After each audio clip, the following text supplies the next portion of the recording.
How you doing, Ben? Hey, doing pretty well. How are you? Thanks so much for coming. My name is Hayden Martin, and I go to Fullerton City College.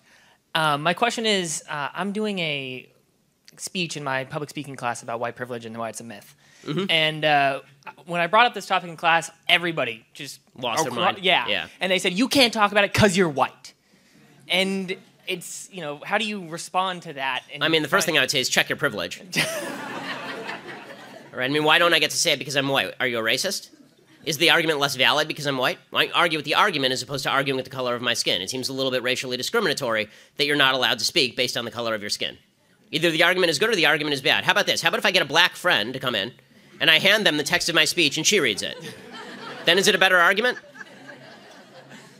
Okay, thank you.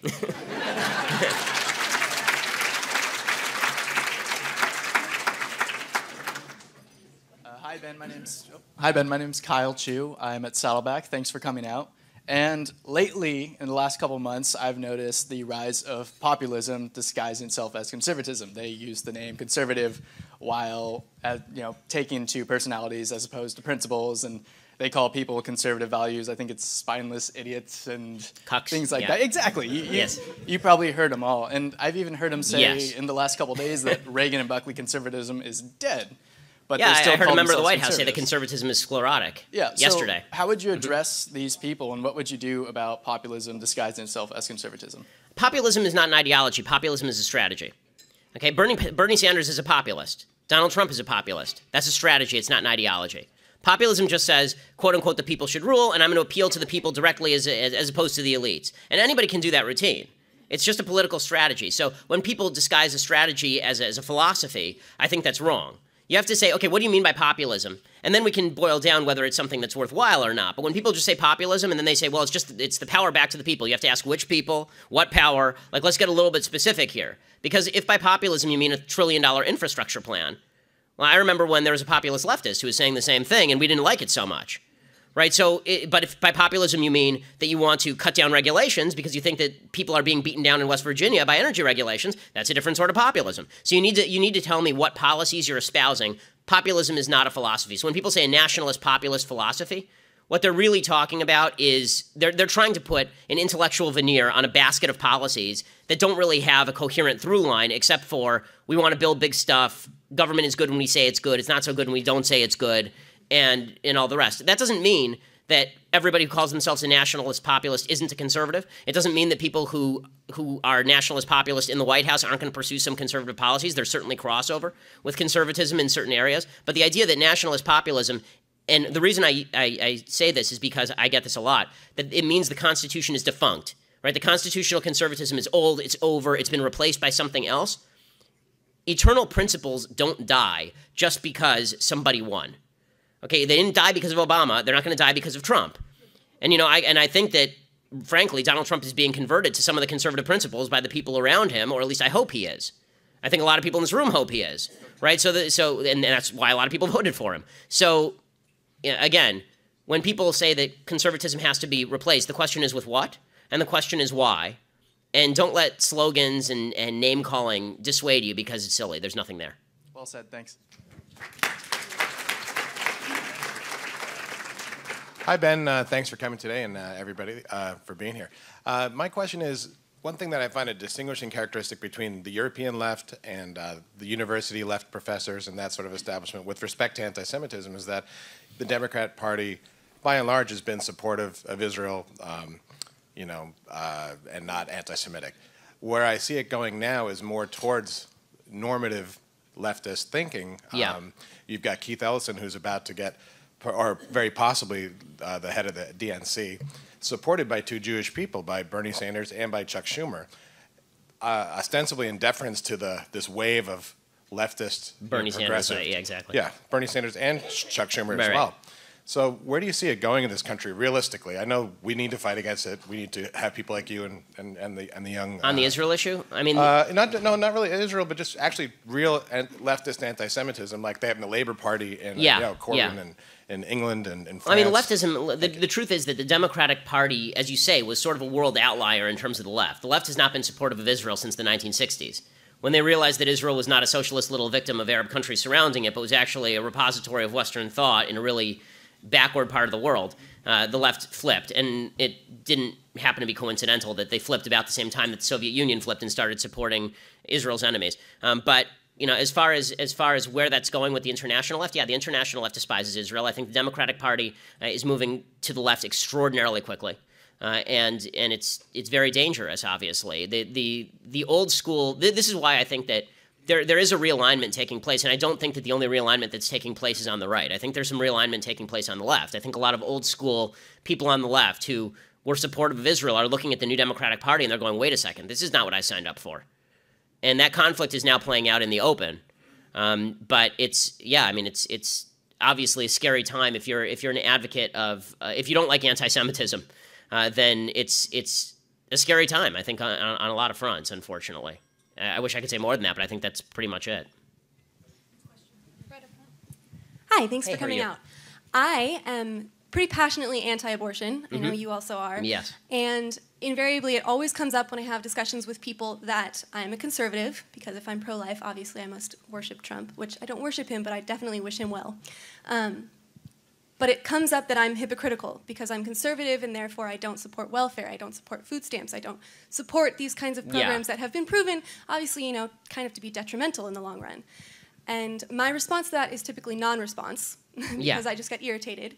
I guess I'm looking for a Shapiro-esque response. Okay, so this is sure. So the response to the why don't you want to you care about babies before they're born but not after they're born, right? That's usually the way that this argument goes. Yeah, it's a really dumb argument. It's the same argument as basically saying to somebody, well, there's a guy walking on the street. Should he be murdered or not?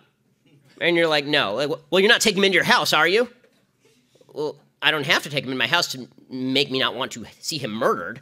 Right? They're two different issues. I don't have to adopt the guy. I just don't want to see him stabbed on the face in the middle of my sidewalk, right? I mean, opposing murder does not mean that it is now your job to personally support the person who is not murdered. That's a ridiculous standard. I mean, it's a ridiculous standard by any stretch. It's true for all criminal law. You should ask them, you should say this, do you oppose murder? Like an actual murder, I mean like of an adult. Do you oppose you getting stabbed today? Right? Or your friend getting stabbed today? Presumably they will say yes. If not, then you should run. But it's... But if you say, this person, you see this person walking by, do you think it would be good if they got stabbed, or okay, or acceptable? Would you look the other way if they got stabbed? Presumably they'd say no. You say, well, why don't you adopt? But you're not willing to adopt that person. I mean, you don't care what happens to that person as soon as they get out of your eye line, right? As soon as they're gone from your sight, you forget about them entirely. What about their problems? What about the fact that they can't afford contraception? How about that? You're going to take care of their contraception now? What they do, the left likes to do this. They take two questions and they conflate them, and then they pretend that they have moral stature because of that.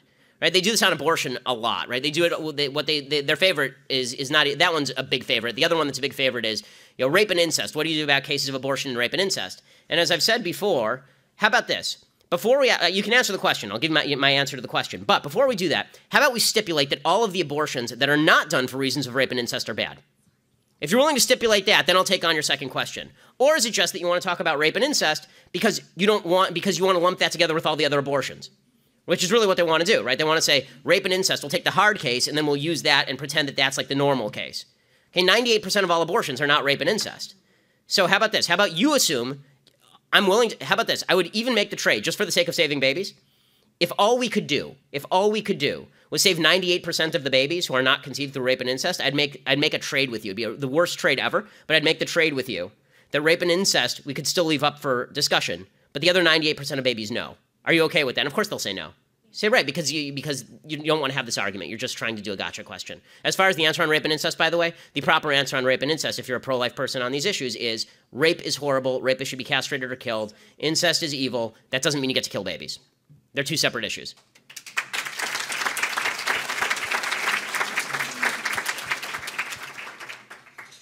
YAF is doing a great job of going on the campuses and giving an alternative to the students on the campus to new ideas differently and well presented.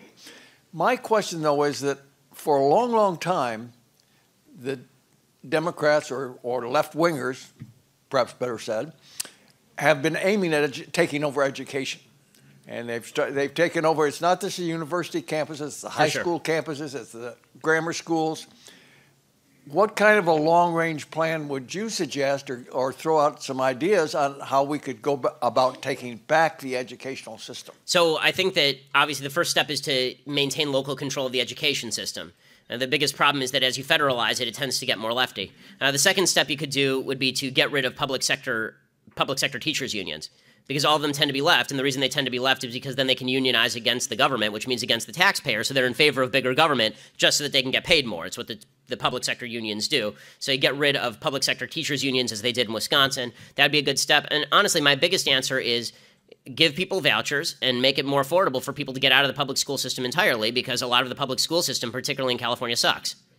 I mean, I went to LAUSD. LAUSD is the worst public school district in the country.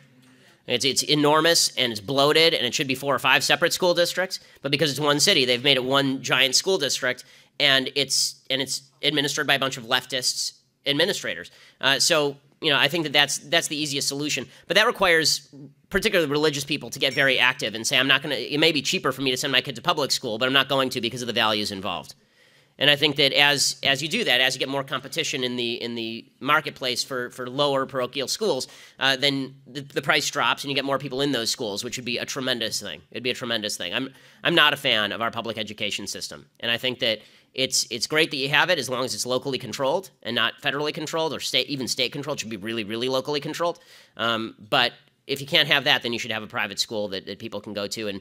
And I think it's a really worthwhile endeavor. If you have a lot of rich people in this room, it's a worthwhile endeavor to try and sponsor scholarships, particularly for example, inner city students to stop going to local public schools, which really are terrible and indoctrinate people in leftism, and to instead be able to go to better private schools. Hi. Sorry, I get a little nervous, but because I'm a little nervous because you really impressed me on Tuesday. It was the first time I heard you speak, so that was a great speech. Oh, no worries, thank you. But I currently plan on running for the Senate of UCSB's Associate Students to Government. Mm-hmm. And one of my goals is if I'm elected to start to work on reversing the leftist trends that have been going on campus and making UCSB a more open campus where ideas can be expressed more freely, mm-hmm. and where it's not dominated by just leftist doctrine. Okay. Do you have any specific advice or strategies on how to do that without being too ideological, as in being without being too specifically partisan? Yeah. I mean, I think that the best way to do that is to propose general rules that also happen to apply to conservatives. So there should be a general rule at all these campuses that the administration should not be able to tell police officers not to remove protesters. Like, this has been a big thing. It didn't happen at UCSB, thank God, but we've had a bunch of situations where administrators have told police officers not to remove protesters on campus, or they'll shut down the event. That actually happened at University of Wisconsin, so we had all these idiots actually line up in front of the room to protest for like 15 minutes, and when we asked the cops, why don't you just take these people away to the loony bin, instead they suggested, they said if we shut them down, we have to shut down the entire event. So I think that a good measure would be to say, just as a general rule, no one shuts down events. If you try to shut down an event, you're immediately booted. When it comes to student funding, the truth is that at a state school like UCSB, it's a violation of the First Amendment for viewpoint discrimination to be the rationale for shutting down any event. And we've tried to launch lawsuits along these bases on various campuses, including CSULA. Whether or not the judge was into it is another question. But I think that that's a good place to start. As far as fighting back against some of the more leftist policies that are open, so for example, a lot of these campuses try to vote for divestment from Israel, as an example, for no reason. It's like they're a bunch of students here and they divest from Israel like anyone cares. I think the best counter to that is you should lead a divestment movement against Iran. Right, and say, like, why is it that you won't back a divestment movement against Iran, but you'll back a divestment movement against Israel? Oh, right, it's because you hate Jews. Which is the actual reason, right? So I think that for me to give you better advice, I'd have to have like the specific stuff that you were trying to stop. And I'm happy to give you advice on that sort of stuff. You can just contact EAF and they'll give you my email address, and I'm happy to respond to that more specifically. Hi, Mr. Shapiro. Thank you so much for speaking to us today. My name is Tiffany Haas, and I'm from the University of Southern California. As you mentioned in your speech, we've seen the rise of safe spaces on our campuses. In some cases, universities will bring in psychologists to these meetings, and they'll notate how students are feeling anxious, scared, or panicked after seeing a conservative speaker. Mm-hmm. I specialize in that, yeah. I actually get kickbacks from the psychiatrists. It's a very lucrative business. Considering your legal background, do you think that this so-called evidence can substantiate the silencing of conservative voice? No, and I don't think that most of these campuses actually... The truth is that when we speak on most of these campuses, the administrators are generally pretty good about trying to facilitate. They kind of stop us in small ways, but as a general rule, it's very rare that a campus will be like DePaul and just shut it down because the kids, because the snowflakes melted. But when, as far as the idea that kids' feelings are hurt, and welcome to the real world. If you're feeling... This is my catchphrase, right? I'm like a TV character. I have my own catchphrase. My catchphrase is facts don't care about your feelings. And unlike some people who speak on campus, my goal in speaking on campus is not specifically to offend people. The easiest thing in the world is to offend easily offended people. I mean, it's very, very simple. I mean, going on campus, it's always the stuff that goes viral. It's like, ooh, snowflake triggered. Okay, honest to goodness. If you drop a pencil near these people, they flinch. It's the easiest thing in the world. So whenever you see somebody, oh, wow, he's a star because he made some leftist cringe.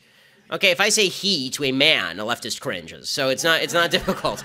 But what is troubling is the tendency to, as you can tell from my speeches. When I go on campus, I actually reel off stats and figures. And when people ask me questions, I cite specific legal cases. And I try to be as specific as possible about the factual evidence that I provide. If they're offended by that, that's their own damn problem. And if they want to be offended, and that's their choice, because you can choose to be offended or not. If you want to be offended by what is clearly non-offensive language, then good luck to you in the real world where no one cares. I mean, try that on your employer. They come in and give you an assignment in the morning, you go, oh my God. You're going to be out on your ass the next day. And you should be. You should be fired immediately for that kind of crap. So I would hope that our schools would start, actually providing the necessities for holding a job in an actual society as opposed to being diversity studies coordinator at USC. Thank you. Well, hello, Mr. Shapiro. Thank you for coming. And I really hope you come to UCSB more and Santa Barbara in general. We really appreciate you here. So I kind of have a I love Santa Barbara, although I will say I was walking along the train tracks here and there was some crazy guy talking to himself, and I thought, what is Harry Reid doing here?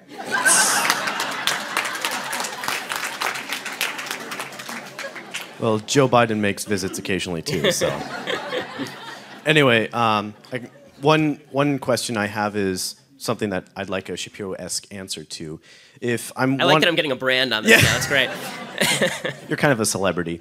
So if I want to start a conversation on the Affordable Health Care Act, and I start talking about why it's crippling certain people, how do I respond when the first thing they say is, well, you know what, I would be dead without Obamacare. I would be dead, my child would be dead, and if you want them to die, something along those lines. Yeah, the other question I have is, I think there's something like less than a third of millennials are conservative, and even less than that, millennials are evangelical. Something like 96% don't even have that claim they're evangelical don't even have a biblical worldview. So as someone that was brought up with the traditions of Israel, I'm sure you have insight as to how much stronger is the religious persecution on leftist campuses? Yeah, I mean, it's not easy to be a religious person on campus. I'll answer the second question first. It's not easy to be a religious person on campuses because you're perceived as stupid. I mean, the nice thing is if you do, once you go to Harvard Law School, they can't say that anymore. But but you get that a lot, right? It's the idea that you're a dummy for believing in religion. And the truth is, all of Western civilization is based on a Judeo-Christian value system. It hasn't sprung up anywhere else. I mean, there are tons of cultures all over the globe, and none of them have the kind of civilization America does. And America, by the way, is still significantly more religious than Europe, which is not coincidentally one of the reasons why we are significantly more powerful than Europe. So when they say that you're a fool for believing in God, the truth is that belief in God is belief, right? You have to take a leap of faith. It can't be proved. It can't be something. It's not something that you can make a scientific hypothesis and then fulfill that hypothesis. But atheism can't be proved either. And there's no way to prove these sorts of intangibles.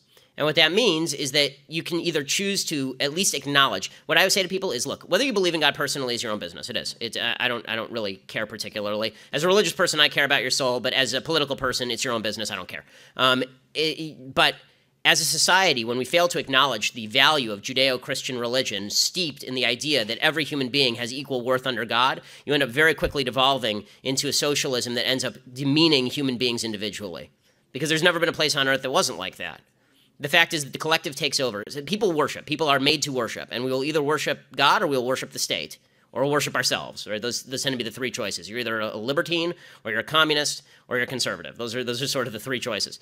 So I think that when it comes to defending religion, it's easier to defend the system of religion than particular religious belief, because we all have different religions, we all have different religious beliefs. Even among Orthodox Jews, there's a lot of diversity of each individual has their own relationship with God, and you can't argue anybody else into your relationship with God. What you can say is, here is something that is unquestioned and undoubted. Judeo-Christian religion has created the foundation for the greatest civilization in the history of mankind, and ripping away the foundations of that civilization on behalf of a philosophy that really has never built anything without those roots in Judeo-Christian atheism. Modern atheism has its root in Judeo-Christian religion.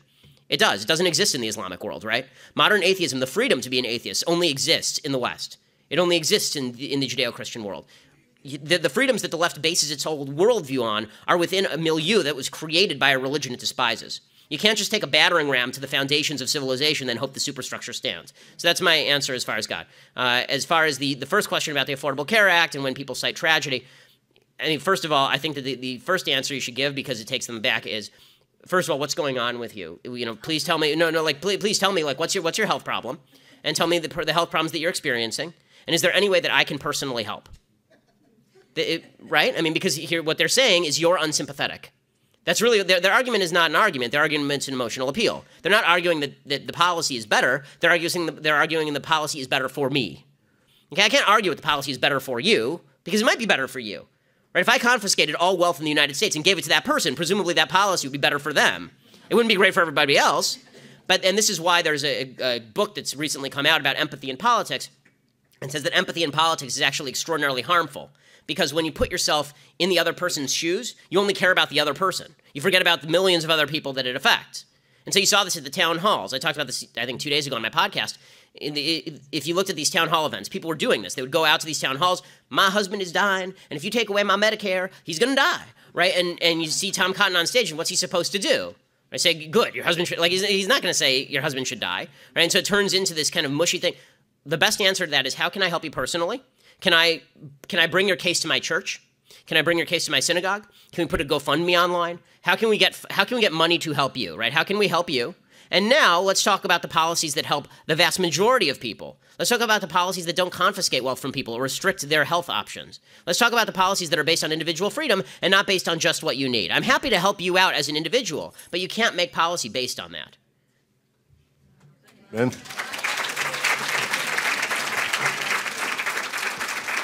Ben?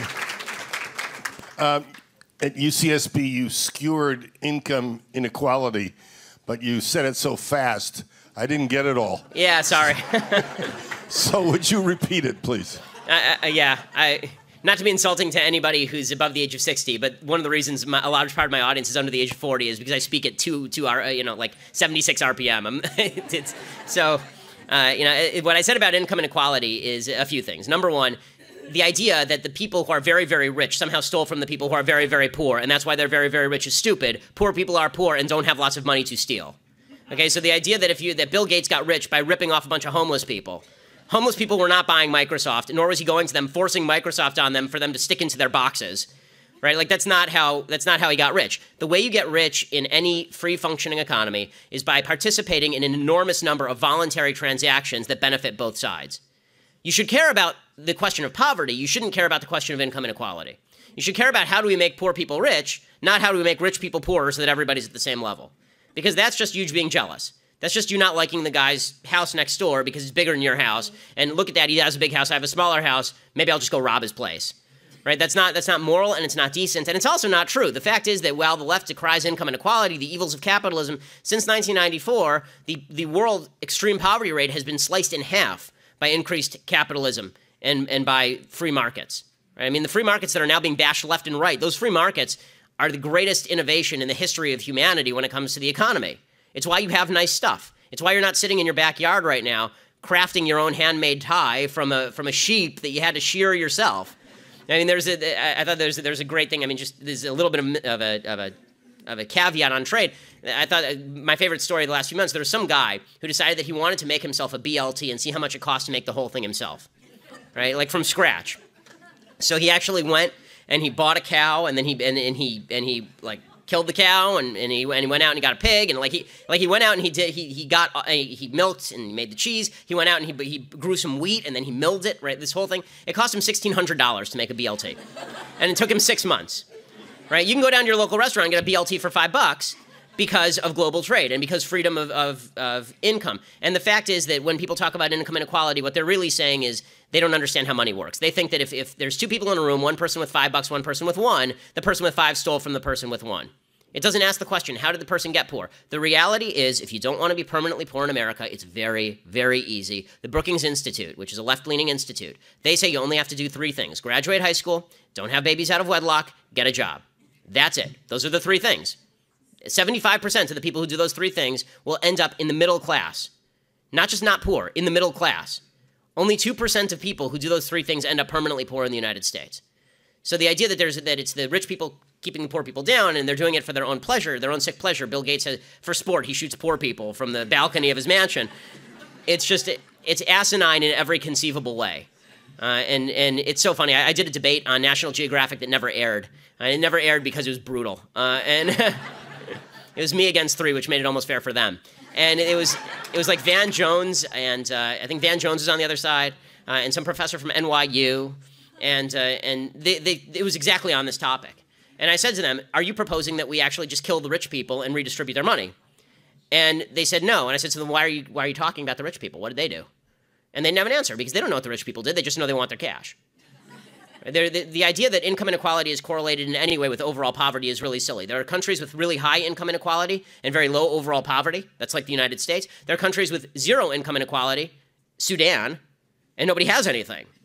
Right? So the idea that the differential is the statistic that matters, it doesn't. The fact is, in the United States, 9 out of 10 Americans are living above the global middle income standard. Right? Everybody in the United States is rich by global standards. And you want to get rid of the income inequality by destroying that, good luck to you. We have one final question back here. Hello, Mr. Shapiro. My name is Andrea, and I am a Cal State LA student. Yeah, good luck to you. I'm actually originally a Northern Californian.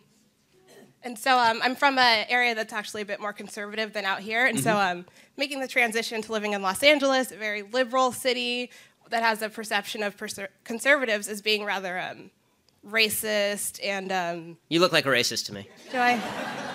I know I'm the only one here. Oh my gosh. So I guess my question is, where does this perception come from in a lot of like urban communities or more diverse communities that people who hold conservative values are racist? I mean, I think that the perception comes from a consistent drumbeat since the 1960s that anybody who opposes bigger government is racist. Here's a government program, and we're designing it for inner city people of minority ethnicity specifically. I mean, this is sort of how LBJ used to talk, actually. And anybody who opposes that obviously opposes the aspirations of minority people. Or we're in favor of affirmative action that helps black people. Look at these crazy conservatives; they're not in favor of affirmative action. The only reason not to be in favor of affirmative action is because you're a racist. So it's very easy to call people against a group by suggesting that they oppose a policy that benefits a particular group. And that's, I think, what the left has done. They've said, here's a particular policy, it benefits this specific group, and now if you oppose that policy, it's because you hate that group. Well, what if I just oppose, in general, group-specific policies, right? Which is what conservatism is. Conservatism says, you don't get special treatment if you're white, you don't get special treatment if you're black, you don't get special treatment if you're anything because you're an individual human being and your race shouldn't matter. And the left says, that's racist. And you say, well, wait, why is individualism racist? And the answer is because they don't see people in terms of individuals. So there's this great disconnect. You say individual, and somebody on the left looks at you, and the first thing they think is black person. They don't think a person with a mind. They don't think a person with their own political viewpoint. They look at me, and the first thing they say is Jew, right? Really, because which is why, I mean, when I did a book called Primetime Propaganda about the TV industry, and I was able to get all of these leftists on record about how they keep right-wingers out. Why did I lie? I didn't lie to them. I told them my name was Ben Shapiro. I went to Harvard Law School. And they immediately assume Jew in LA, got to be left, right? Because they judge me on the basis of group identity. The left breaks people down into group identities, and so it is anathema to them that you could be an individual with your own perspective on the universe and you ought to be treated as an individual. And it's very easy to get people sucked into that because the truth is that all human beings are to a certain extent tribal. Everybody is tribal. The less tribal we are, the better we are as human beings. I think that that's sort of the goal of religion generally. I mean, unfortunately, religious tribalism happens too, but I think that the goal of Judeo-Christian religion has been the universality of values, the goal of Western civilization, certainly the goal of America. The goal of America is that we are a nation based on a creed. There's been a lot of talk lately about nationalism. What does nationalism mean? Nationalism and patriotism, to me, mean what makes America great is the creed upon which we're based, not the color of the skin of the people here or the place they were born. That creed is what makes us a better country. It's what makes us worthy of God's favor. The left opposes that creed. The left doesn't believe that we're all individuals and that we all ought to be treated as individuals. And if you treat people as individuals, it's a blank spot for them. It's why if you say to people you're a conservative, they will actually say things like, well, then you're not legitimately black. Right? They will. They do it to Clarence Thomas. They say, well, you're